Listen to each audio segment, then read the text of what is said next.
Good morning, friends.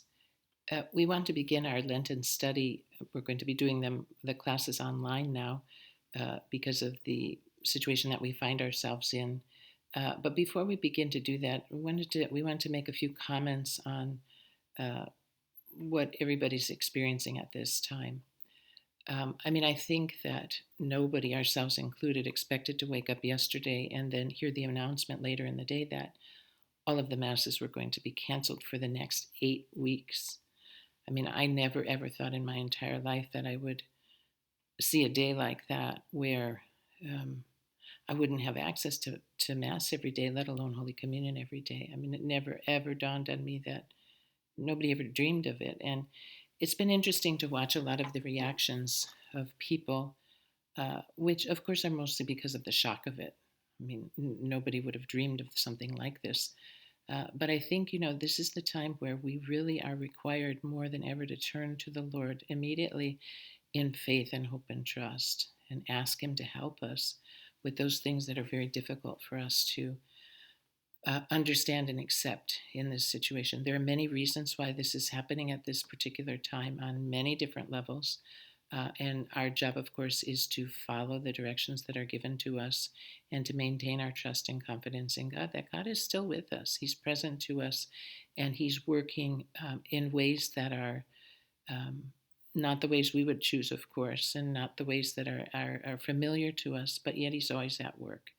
And He always has our greatest care in mind in all of the things that He allows and fashions for us in divine providence. And so that's a challenge to us. We have to trust that. We want to make a point here, though, that also to remind people that, the celebration of the Mass has not ceased, it hasn't stopped. Our presence there, our direct presence there, is no longer allowed, but we can certainly participate spiritually.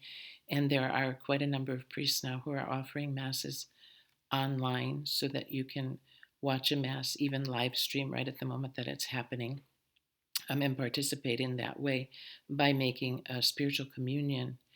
And I think, it's a good thing to remember as we do that, to sort of offer this time up in reparation for all the ways in which we have been ungrateful, for all the ways in which we've been kind of mindless about the way we receive our Lord, or even the way we attend Mass. For many of us, it's not necessarily a willful thing, but it's just a carelessness in and a taking for granted the tremendous gift that God gives to us to come and be with us every single day, sacramentally in person.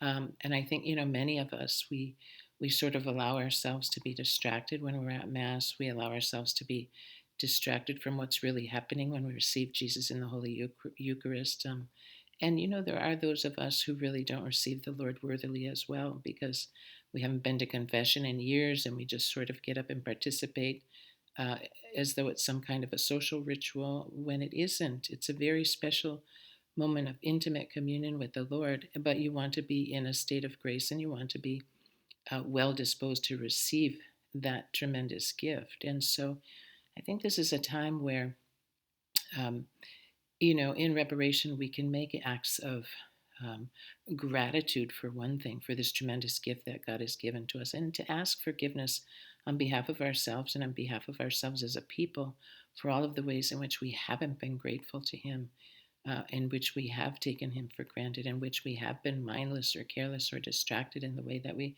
participate in Mass and participate in the Eucharist.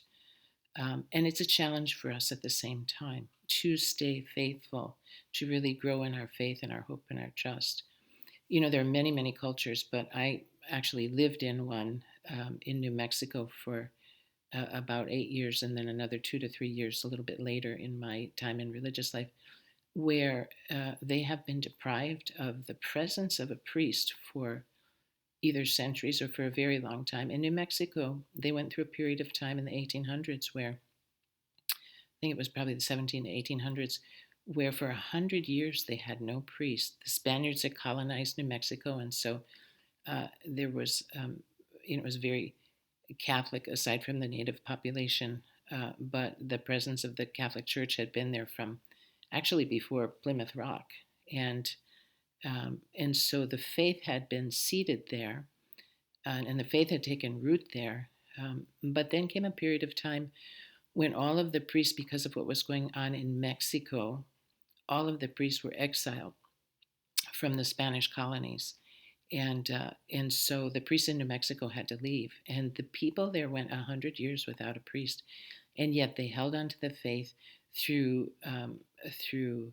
well, they did it in a number of different ways, through lay catechists, through music, through the development of the penitentes, who um, were a particular expression of a kind of a militant faith, a Catholic faith.